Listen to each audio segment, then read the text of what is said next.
Nitkellmu dwar il-boxing, disciplina sportiva popolari ħafna f'pajjiżna.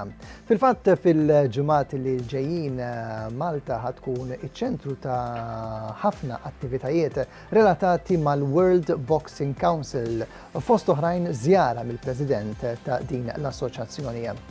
Assoċjazzjoni li taħdem sabiex jikber dejjem aktar il-livell tal-boxing madwar id-dinja. U dwar diversi temi relatati ma' dan l-isport tkellimt mal-President tal-Malta Boxing Association, Mark James.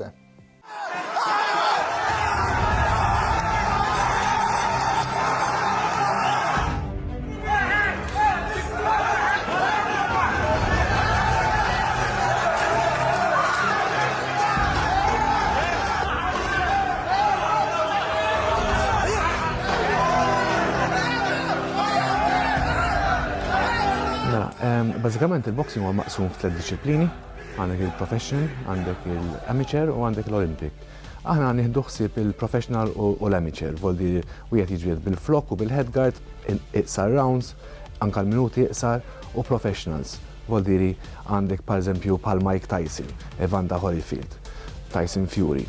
Aħna r-rol tagħna huwa li nżommu l-preżenza tal-World Boxing Council, il-European Boxing Union u l-Commonwealth Boxing Council bħala the local organizing committee għalihom dal-pajjiż. Issa, naf li fil-ġimgħat li ġejjin Malta ħatilqa' wkoll l-ogħla uffiċjali tal-World Boxing Council li hija xi ħaġa importanti għal boxing Malti u anke għalikom bħala assoċjazzjoni. Iva, din naħseb ħatkun waħda mill-highlights tal-history tal-assoċjazzjoni. Mela, bażikament li ħajġri huwa li ġej il-Kungress Ewropej, voldi l-laqdiet kollha internazzjonali fl-Ewropa għaw Malta, u kif ukoll ħajattendi il-President tal-World Boxing Council, Mr. Maurizio Sulaiman, iktar tard f'Mejju. Jekk forsi infakru il-dati u kif ħajkunu maqsumin xi jkun hemm ħafna attivitajiet differenti. Bħalissa il-Malta Boxing Association tinsab kampanja. Educational campaign qed insejħula. Iġa bdiet u li rridu nagħmlu huwa nedukaw il-pubbliku leading up to the main event li huwa dan l-assembly. Għax għandek inti jumej qabel ma jintaqa' kulħadd fl-AGM fl-assembly għandek il-Medical Forum li qegħdin naħdmu viċin sħabna fl-Ewropa biex aħna nkunu nistgħu nerġgħu nirrivajżjaw dak l-agreement li hemm bejn l-Assoċjazzjoni Ewropej fuq il-medical standards u mbagħad ikun hemm il-laqgħa tal-Kunsill, il-World Boxing Council għandha laqgħa mal-Federazzjoni Ewropea tagħha u mbagħad il-13 ta' Ġunju ħassir il-European General Assembly ta' Mejju. Ġifieri f'Malta ħajkunu qed jittieħdu deċiżjonijiet importanti. Apparti minn hekk għax inti fl-assemblija li jiġri huwa li inti qed tippjana il-forecast tiegħek tal-events ta' championships tiegħek tal-boxing. Apparti minn hekk waħda li qegħdin naraw aħna jiena wieħed minn dawk li qed nmovja fuq il-health and safety tal-fighter. Il-health and safety tal-fighter voldieri jiena personali ma naqbilx li wieħed li ġie minn knockout voldiri għala daqqa ta' pon tilef il-ġdida fuq knockout għax ma qamx f'10 sekondi. Dak ir-regolamenti miktubin għal 28 ġurnata.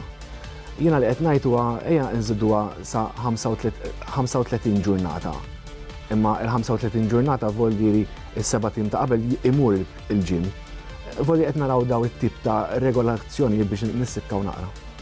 Ovvjament intkom dejjem qed iżommu f'moħħkom il-safeguarding is-saħħa tal-atleta.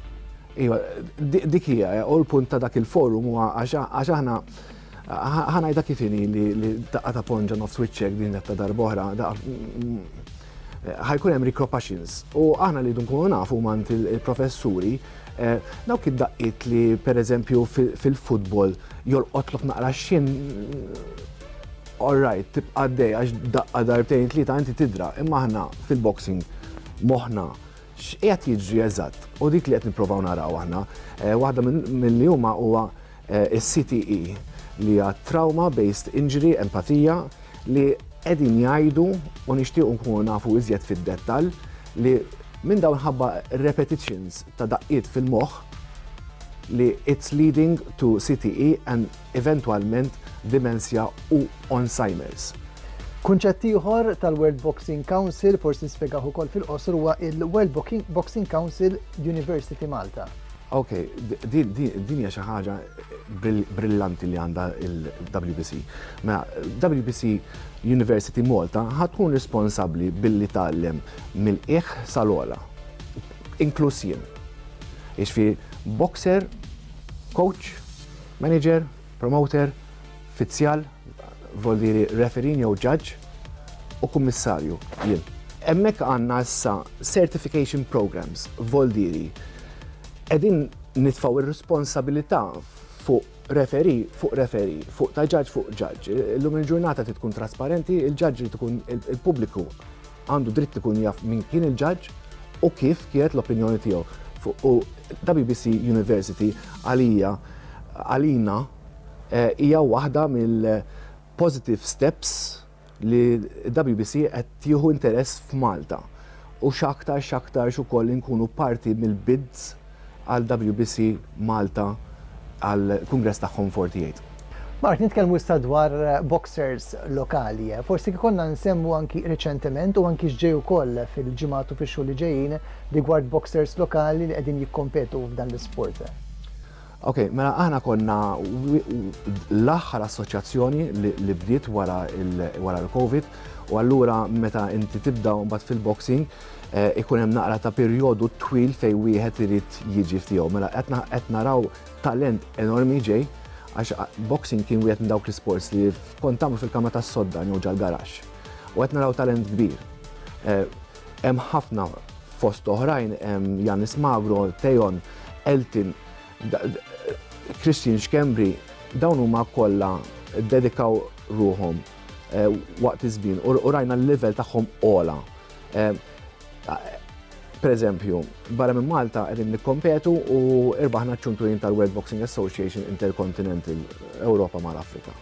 Għandna ieħor li tfajnieh minn unlicensed boxing ġa professional fight għal 10 rounds u ġab id-draw. Il-qoddim għandna lil Tejon Camilleri li jiġi ġal-Portugal, kif ukoll f'Ġunju ħassir dik ir-rematch ta' bejn iċ-Ċoqqos u Għazzopardi.